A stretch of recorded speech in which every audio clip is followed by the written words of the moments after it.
오늘은 구원론에 있어서 선택의 교리에 관한 내용입니다.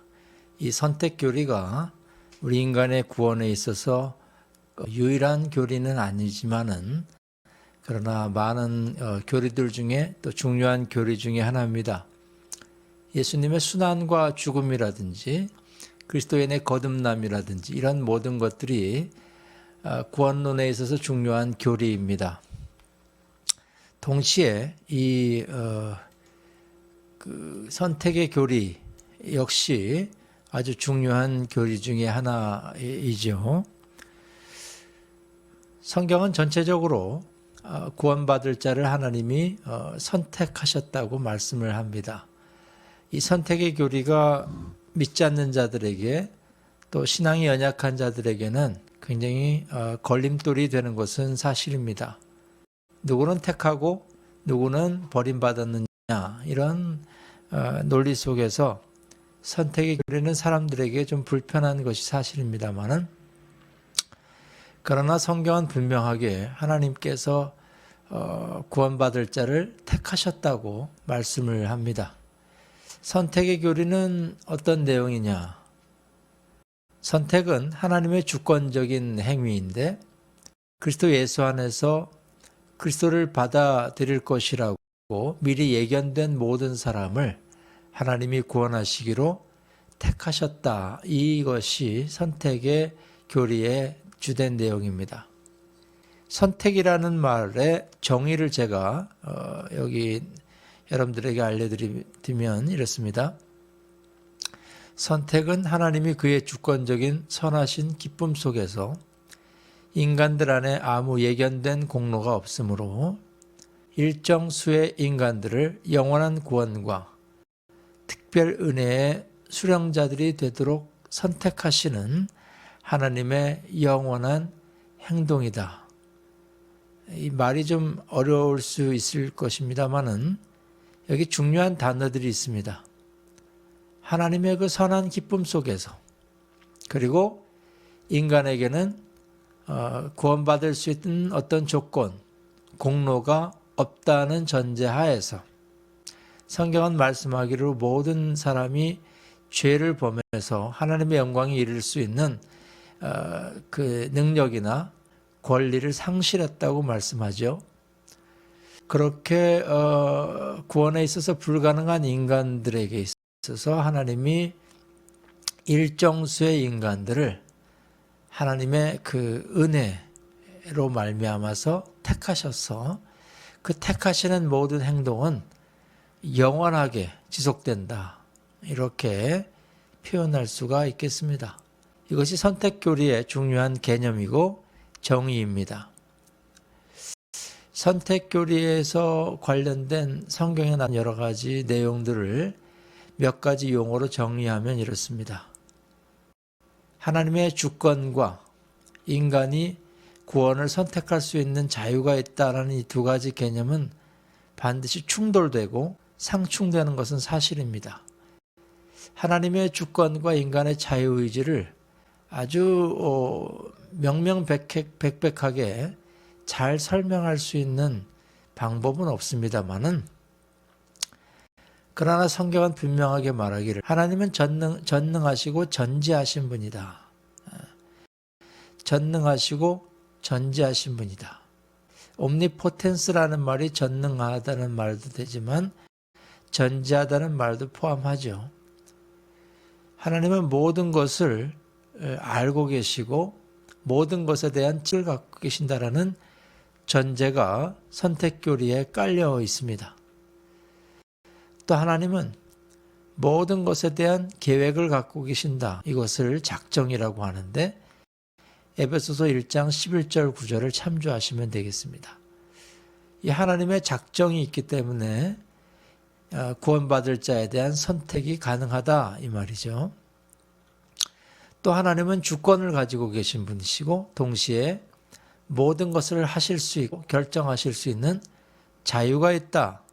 이 개념이 이 용어가 선택교리에서 또 중요한 용어라고 말씀드릴 수 있어요.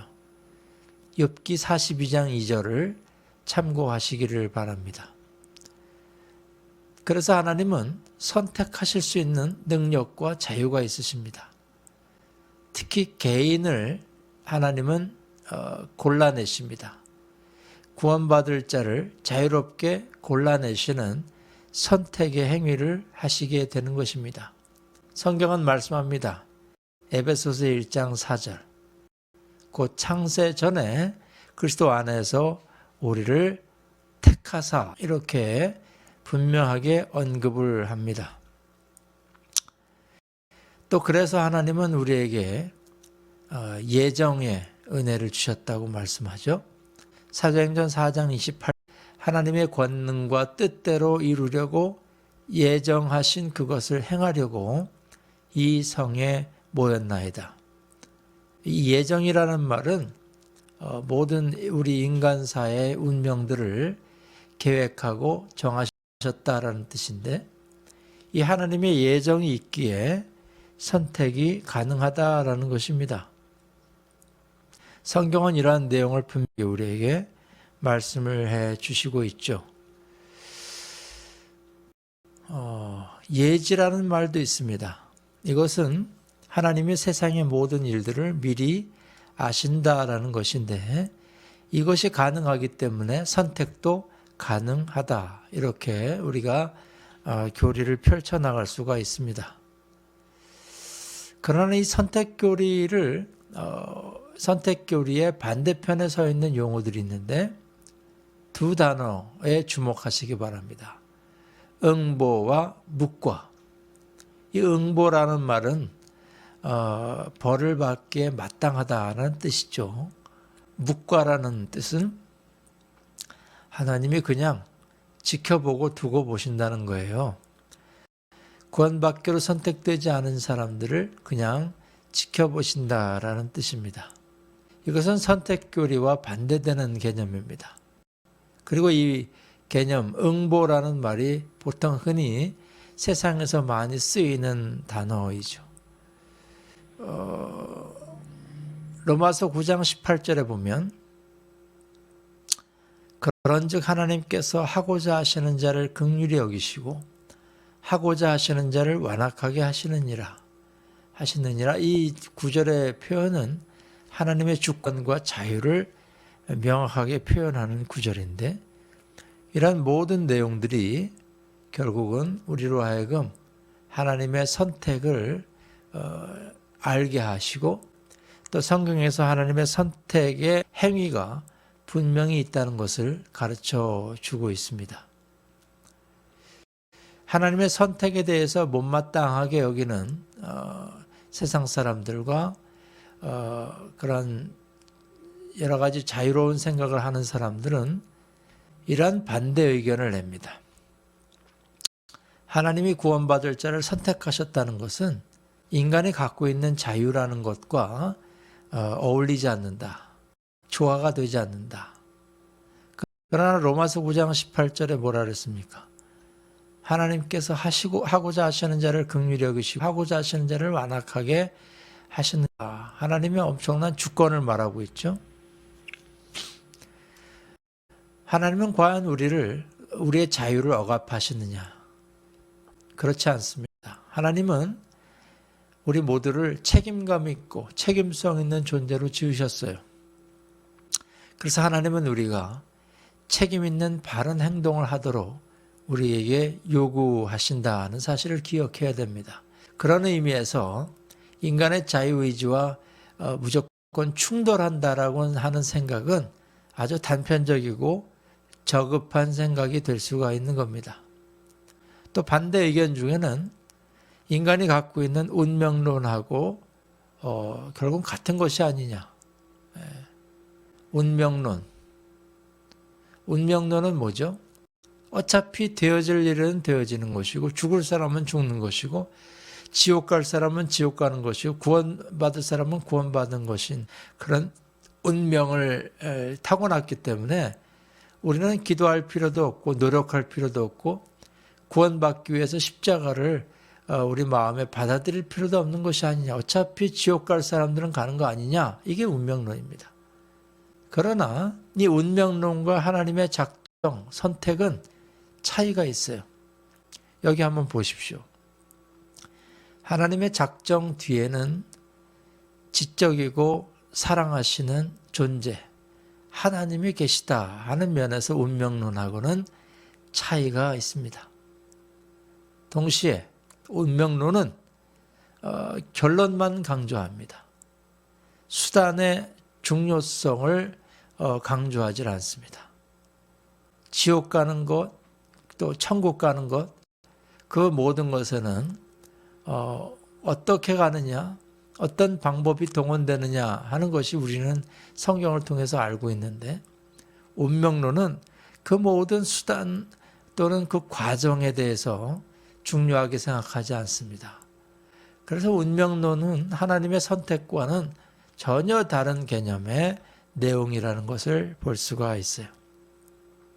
에베소서 1장 11절, 모든 일을 그의 뜻에 결정대로 일하시는 이의 계획을 따라 우리가 예정을 입어 그 안에서 기업이 되었으니. 또 선택이라는 교리는 하나님을 결국 죄의 창시자로 만드는 것이 아니냐, 이렇게 반대 추론을 내는 사람들이 있습니다. 시편 5편 5절에 보면은 오만한 자들이 주의 목전에 서지 못하니이다. 주는 모든 행악자를 미워하시며 라는 구절이 있는데, 하나님은 결코 죄에 대해서 옹호하거나 죄를 만들어내시는 분이 아닙니다. 죄를 엄격하게 싫어하시고 혐오하시는 분이시죠. 사실 이 죄에 대해서 하나님은 책임이 없습니다. 죄는 사탄의 결과로 등장하는 것이고, 하나님은 그저 죄에 대한 모든 계획을 세우셨을 뿐이에요. 그러는 가운데 갑작스럽게 죄가 등장하고 그 사탄으로 말미암아 죄가 인간 세상에 들어온 것뿐이지, 하나님이 죄를 만드시거나 창시하신 분이 아니라는 사실을 우리는 기억해야 됩니다. 잠언 16장 4절에 여호와께서 온갖 것을 그 쓰임에 적당하게 지으셨나니 악인도 악한 날에 적당하게 지으셨나이다. 적당하게 하셨느니라. 하나님께서는 결코 악의 창시자가 아니라 죄를 만들어내서 멸망의 길을 만들어내시는 그런 악한 하나님이 아니라는 것을 성경은 말씀을 하고 있습니다.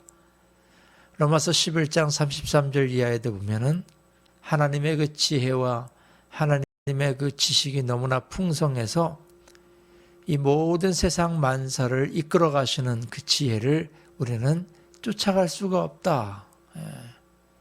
인간의 머리로서는 그것을 헤아릴 수 없다. 그런 면에서 이 선택교리는 신비로운 것입니다. 하나님이 어떻게 인간들 가운데 일정 수를 선택하시고 그들에게 구원의 은혜를 특별히 베푸시느냐. 그렇다고 하나님이 멸망받을 자를 다 선택하셔가지고 그들까지도 지옥에 가도록 그렇게 하나님이 택하셨다라는 무자비한 하나님으로 오해하서는 안 된다 하는 것을 우리는 꼭 기억해야 합니다. 참고로 칼빈은 이중 선택, 이중 예정을 말하기도 하는데요. 구원받을 자에 대한 선택과 지옥에 갈 자에 대한 선택을 말했다고 이렇게 말하는데, 엄밀하게 성경 전체를 읽어보면 하나님이 지옥에 갈 사람을 선택했다는 내용은 없어요. 그런 의미에서 이 이중 예정이라는 이론은 조금 성경적인 내용하고는 맞지 않을 수 있죠. 하나님은 구원받을 자를 선택하셨습니다. 그런데 멸망받을 자, 지옥 갈 자를 선택하셨다라는 내용까지 성경에 나타나고 있지 않아요. 하나님은 오로지 구원에 관하여 긍정적으로 반응하고 믿음으로 반응하는 그 책임감 있는 존재들을 구원의 은혜를 베풀기로 작정하셨다, 선택하셨다는 것에 성경은 집중을 하고 있다는 사실, 중요한 내용인데 이것을 여러분들 기억하셔야 합니다. 간단하게 제가 선택교례를 요약해서 말씀드렸지만은 보다 구체적으로 제가 요약해 드리겠습니다. 이 구원받을 자를 선택했다고 하는 것은 하나님의 속성과 관련된 겁니다. 하나님은 전지하시고 하나님은 사랑의 하나님이시고 하나님은 모든 것을 통해 영광 받으시기 원합니다. 라는 속성에 근거해서 선택교리가 형성되었다는 것을 기억해야 됩니다. 또 하나님의 선택은 우리 각 개인을 향한 것입니다. 바르트라고 하는 독일의 신학자는 개인의 선택을 말하지 않고 교회의 선택을 강조한 적이 있어요. 그냥 참고로 알아두시기 바랍니다.